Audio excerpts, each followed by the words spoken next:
You ever fire up the sim, hover over your usual aircraft, the one that you've flown 1,000 times before, and think to yourself, yeah, I've done this. You're not broken. You're just bored.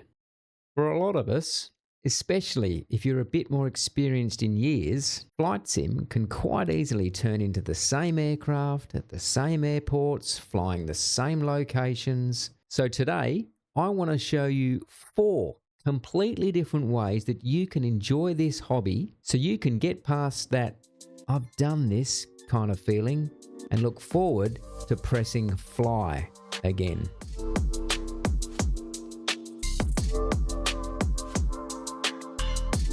You know, a lot of fun in this hobby doesn't actually happen in the air. It happens right here with your hands when you're building and improving the setup that you fly with. If you enjoy fixing things, pottering around in the shed, working on your favourite car, or perhaps you're used to building model aeroplanes, train sets and other types of kits, well, this scratches that same itch. Except this time, when you finish that little build project, you get to actually jump in and use it. So what does that look like in practice? Well, first, start small. You don't need a full home cockpit to enjoy this. Maybe it's one simple switch panel or a DIY trim wheel. That alone makes your flying feel a lot more real and a lot less fiddly.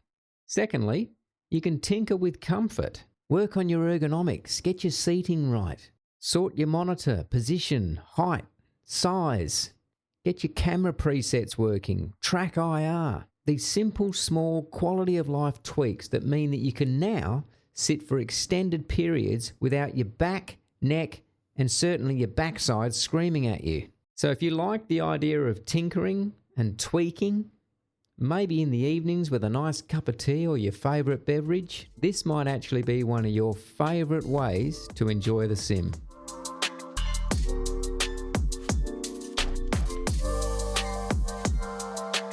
If you don't always have the time for 2, 3, 4, and even more hours on an airliner long-haul flight, GA can be brilliant for those short, focused sessions where you feel like you've really achieved something.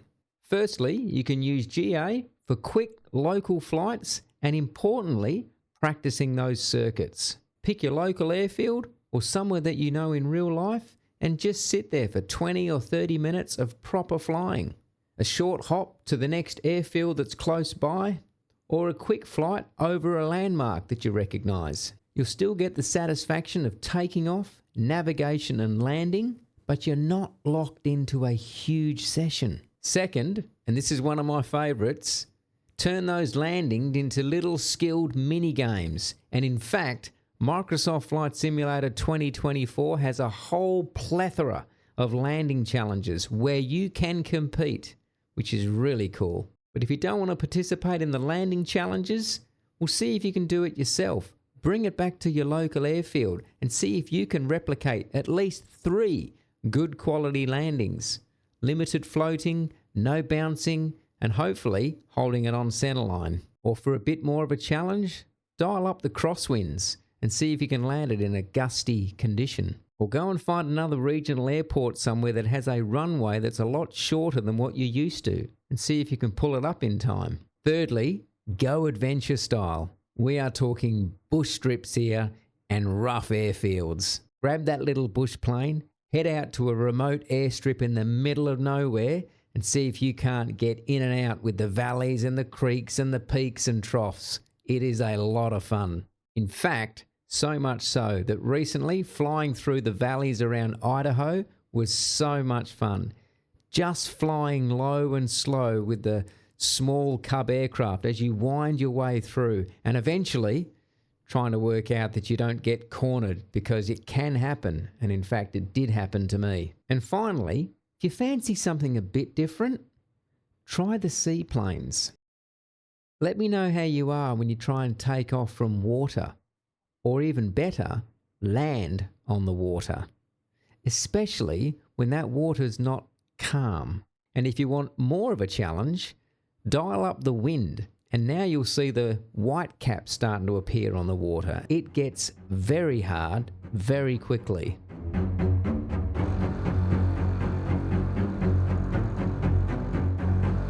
For a lot of us, and I'm not quite there yet, but soon will be, the fun starts when we have a clear tactical objective to achieve.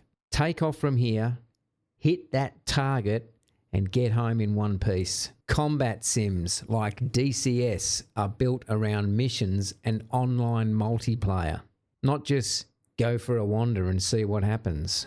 And I reckon this would be a very good change of pace if you're just used to flying low and slow in Microsoft Flight Simulator. Now, whilst you could, you don't have to go all Top Gun and learn every button in a modern jet. Start with the simple stuff. Pick an aircraft and a basic mission that suits your brain and your capability. That could be a ground-based attack mission where you've got to fly out, knock out a couple of ground-based targets, and head home. Or it could be an intercept where you have to fly out, engage an enemy aircraft, take it down, and return to base. This variety alone can completely transform your interest in simulator flying. And for me, adding this combat style to my simulator history and experience is something that I am really looking forward to. So if you like the idea of having your flights have a little bit of a military type twist to them, then combat simming is probably something that you should perhaps consider dipping your toe into.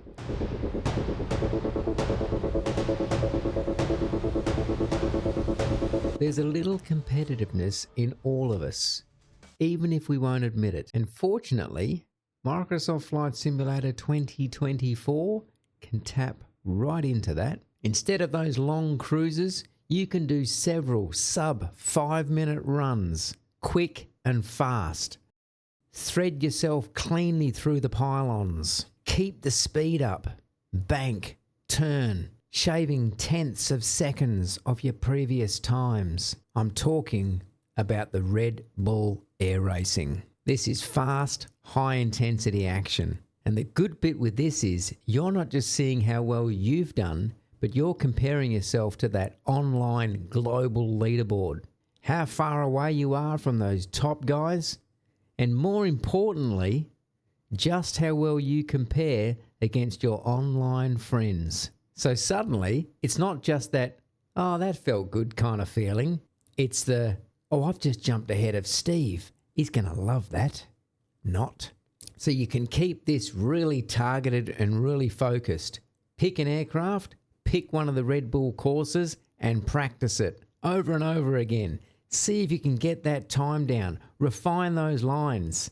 It is really cool, especially when you've beaten some of your online friends. And then you can start bragging.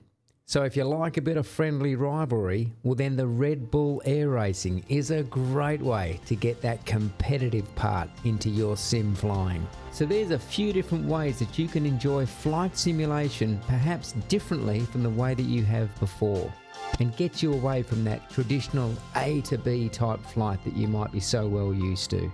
So drop a comment down below. Which one of those would resonate best with you? I'd really love to hear your thoughts and feedback. Well, thank you once again for taking the time to watch the video. I hope you enjoyed it. If you did like it, do me that big favour, smash that like button. The YouTube algorithm will love it and push it out for others to see. And if you haven't yet subscribed yet, well, do me that other favour. Hit the subscribe button, and that way you're not going to miss any future content that I bring out. Thanks again, everyone. Take care of yourselves, and I'll see you on the next one.